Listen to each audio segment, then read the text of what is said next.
Hello दोस्तों, कैसे हो आप सब। उम्मीद है अच्छे होंगे। तो आज इस वीडियो में हम बात करने वाले हैं चार्वाक दर्शन की।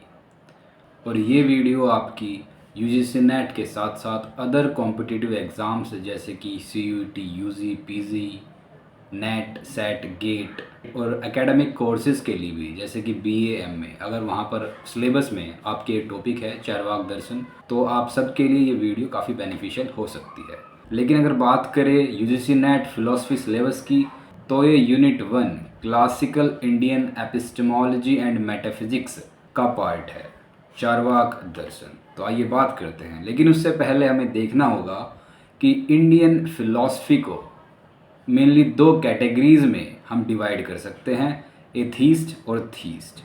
एथीस्ट यानी नास्तिक, थीस्ट यानी आस्तिक। और जब मैं कहता हूँ नास्तिक और आस्तिक, यहाँ पर इसका मतलब किसी भगवान या गॉड से रिलेटेड नहीं है। एथीस्ट यानी नास्तिक का मतलब है जो स्कूल्स ऑफ फिलॉसफी वेदास को एज ए अथॉरिटी एक्सेप्ट नहीं करते हैं, वेदों में नहीं मानते हैं। जबकि थीस्ट दूसरी तरफ वेदों में मानते हैं, वेदों को एज ए अथॉरिटी एक्सेप्ट करते हैं। तो आज हम इस वीडियो में एक एथीस्ट स्कूल यानी चारवाक दर्शन की बात करने वाले हैं।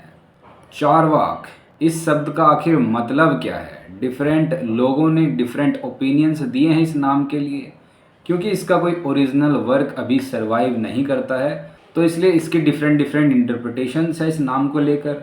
जैसे कि एक इंटरप्रिटेशन है बृहस्पति को लेकर। बृहस्पति को माना जाता है कि मटेरियलिस्टिक स्कूल के फाउंडर थे, मटेरियलिज्म के फाउंडर थे, और उनके चीफ डिसाइपल थे, मुख्य शिष्य थे चरवाक।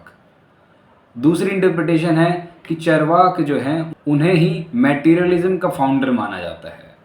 तीसरी इंटरप्रिटेशन है जो चरवाक है ये कोई प्रॉपर नेम नहीं है, किसी एक व्यक्ति का नाम नहीं है, ये कॉमन नेम है जो उन लोगों के लिए यूज़ किया जाता है जो मानते हैं कि हमें क्या है, ईट यानी खाना चाहिए, पीना चाहिए और शादी करनी चाहिए। ये खाओ पियो शादी करो मज़े लो। तो जो जो ऐसे लोग होते हैं उनके लिए एक कॉमनली नेम जो यूज़ होता है उसे चरवाक कहते हैं। चर्व का मतलब ही है टू ईट, खाना। जो अपने मोरल्स को, एथिक्स को भी खा जाता है उसे चारवाक कहते हैं। एक इंटरप्रिटेशन है a person who is sweet tongued, यानी कि जो मीठा बोलता है उसे चारुवाक कहते हैं, और चारुवाक से ही चारवाक बना है।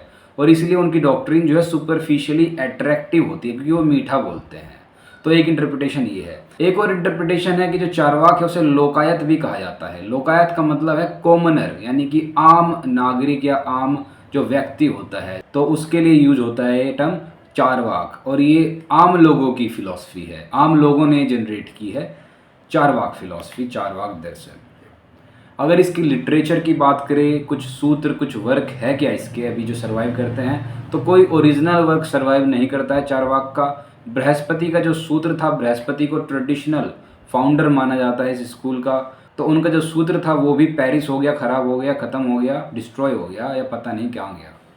लेकिन चारवाक का काफ़ी लेटर वर्क है जो 1940 में आया, जिसका नाम है तत्वोपप्लव सिम्हा, जो कि जयऋषि भट्ट के द्वारा लिखा गया।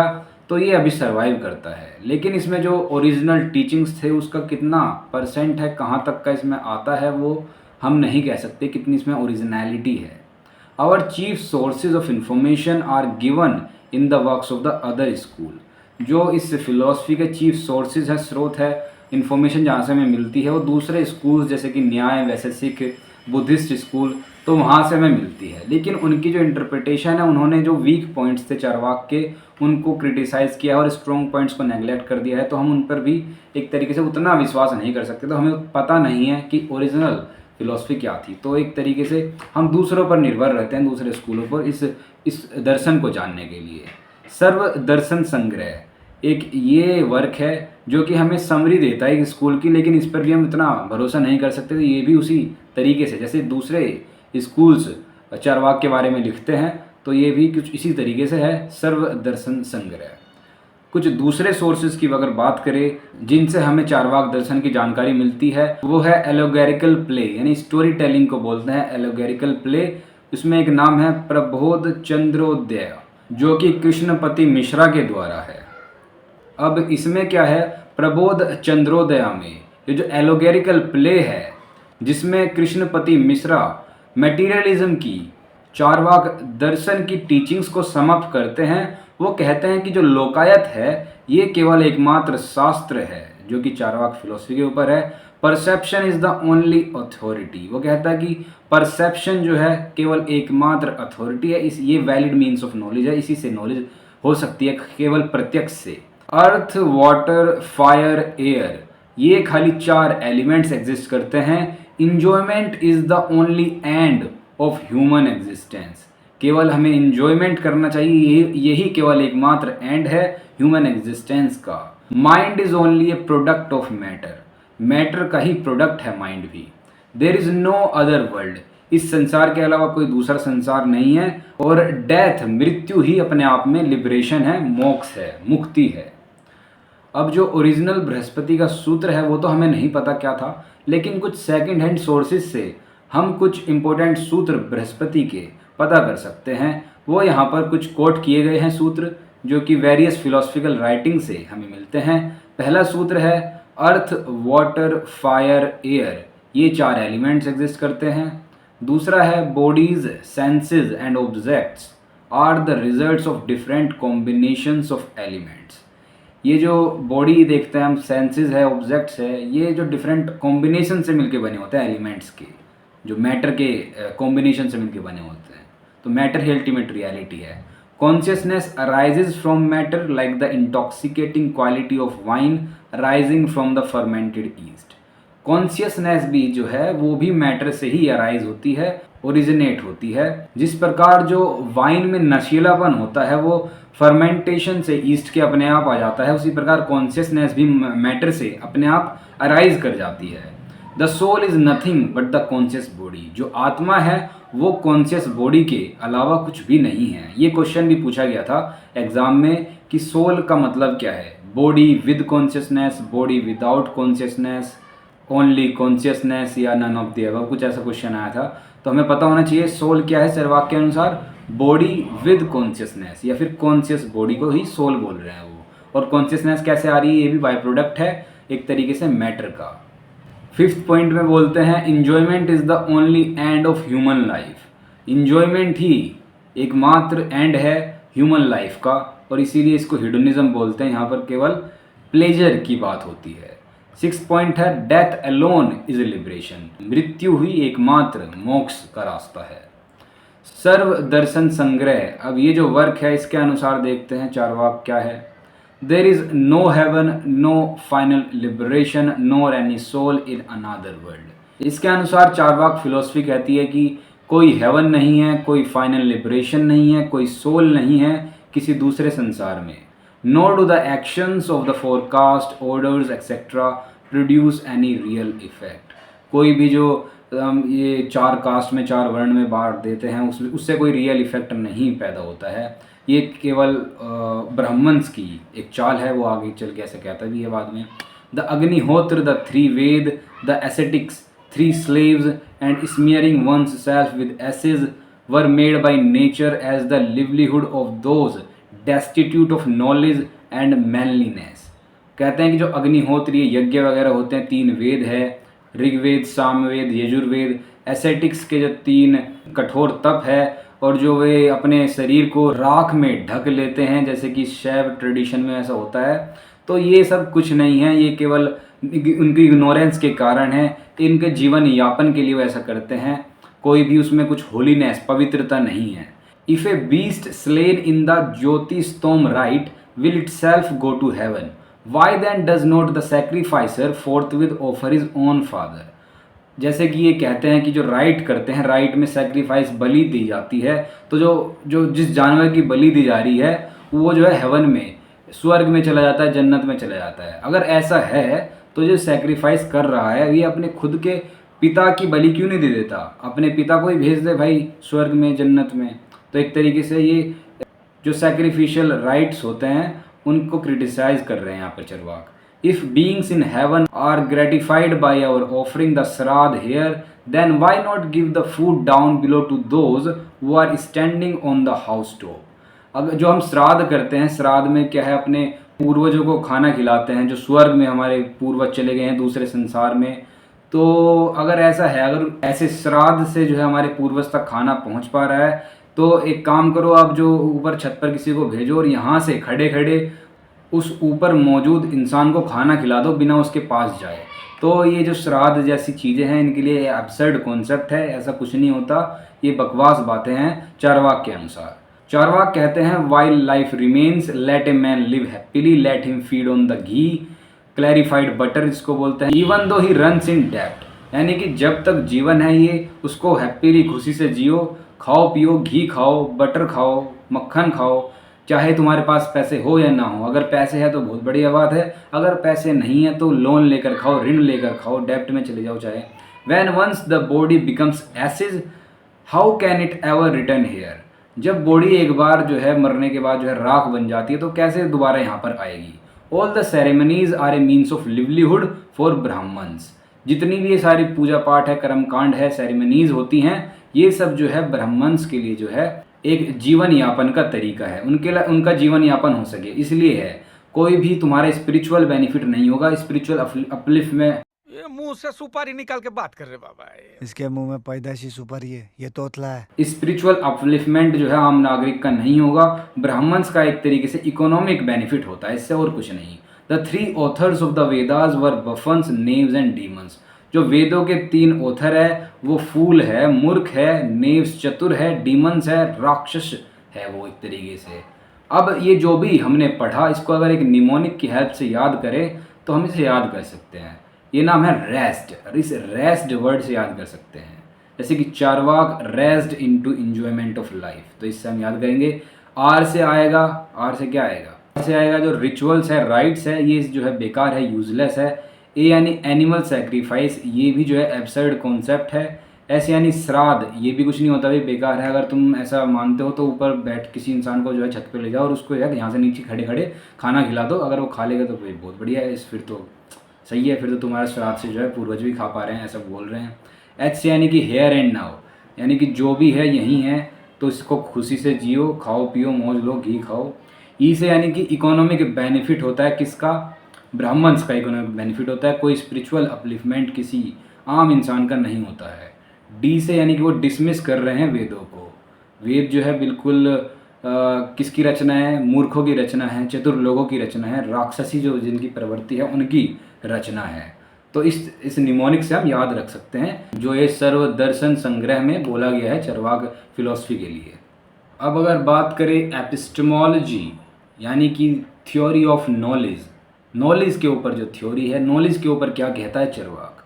चार्वाक के अनुसार नॉलेज केवल प्रत्यक्ष से ही मिल सकती है। Pratyaksha is the only means of valid knowledge. Even the validity of inference is rejected. Inference को भी रिजेक्ट कर देते हैं Charvaka, as it is based on a causal relationship which means invariable association और व्याप्ति। इन्फेरेंस क्योंकि एक कोजल रिलेशनशिप के ऊपर बेस्ड है, जिसको बोलते हैं व्याप्ति, जो कि है इनवेरिएबल एसोसिएशन। व्याप्ति किसके बीच में रिलेशन होता है, मेजर टर्म और मिडिल टर्म के बीच में। तो इसको व्याप्ति को जो है प्रूव नहीं कर सकते, इसलिए चार्वाक इन्फेरेंस को रिजेक्ट कर देते हैं। चार्वाक चैलेंज करते हैं इस universal invariable relationship of concomitance and regards it a mere guess work. इसको खाली गैस वर्क मानते हैं और चैलेंज करते हैं उसकी यूनिवर्सलिटी को। वो कहते हैं व्याप्ति को प्रूव नहीं कर सकते, ना तो परसेप्शन से, ना ही इन्फेरेंस से, ना ही किसी दूसरे प्रमाण से, इसलिए सभी दूसरे प्रमाणों को भी वो रिजेक्ट कर देते हैं। लेकिन इस चीज़ को लेकर चार्वाक स्कूल ऑफ फिलॉसफी को क्रिटिसाइज भी किया जाता है दूसरे इंडियन स्कूल ऑफ फिलॉसफी के द्वारा, जैसे कि शून्यवादींस, अद्वैतींस उसको क्रिटिसाइज करते हैं। वो कहते हैं कि भाई तुम मान रहे हो खाली परसेप्शन यानी प्रत्यक्ष ही एकमात्र प्रमाण है, कह रहे हो कि इन्फेरेंस नहीं हो सकता क्योंकि वो गैस वर्क पे चल रहा है, व्याप्ति जो है उसको प्रूव नहीं कर सकते। तो वो उदाहरण देते हैं कि तुम्हारा जो परसेप्शन है वो भी तो गलत हो सकता है, वो भी जो होता है वो भी तो इन्फेरेंस के कारण ही होता है। तो दूसरे स्कूल जो है इसको क्रिटिसाइज करते हैं, चार्वाक को कहते हैं कि जो तुम मान रहे हो खाली परसेप्शन, प्रत्यक्ष ही एकमात्र मीन्स ऑफ वैलिड नॉलेज है, लेकिन ये भी तो गलत हो सकता है।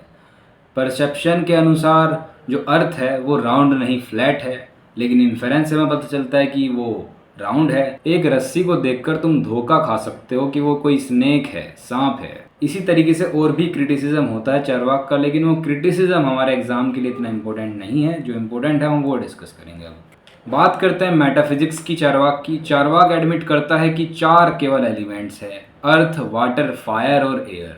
वो जो 5th एलिमेंट है ईथर यानी आकाश, उसको रिजेक्ट कर देते हैं।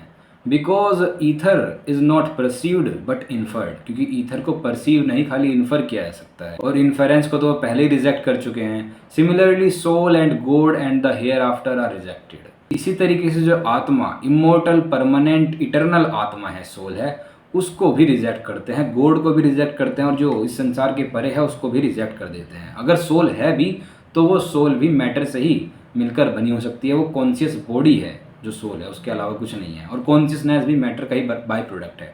Everything which exist including the mind is due to a particular combination of these 4 elements. Mind भी इन 4 एलिमेंट्स के कॉम्बिनेशन से ही मिलकर बना हुआ है। The elements are eternal. ये जो पदार्थ है 4, ये ही इटर्नल है। But their combinations undergo production and dissolution. लेकिन इनके कॉम्बिनेशन से मिलकर जो चीज़ें हैं उनका प्रोडक्शन होता है और वो डिसोल्व भी हो जाते हैं, खत्म हो जाते हैं। Consciousness is regarded as an epiphenomena. Epiphenomena यानी कि जो अल्टीमेट फिनोमिना है वो तो मैटर है, उसका जो एपिफिनोमिना है उससे जो निकला है वो कॉन्शियसनेस है। कॉन्शियसनेस जो है बाय प्रोडक्ट है मैटर का। और ये जो स्टेटमेंट है consciousness is regarded as an epiphenomena, ये स्टेटमेंट्स की फॉर्म में इस पे क्वेश्चन आते हैं चारवाक दर्शन से, तो आपको ये ध्यान रहना चाहिए। It is produced when the elements combine in a certain proportion.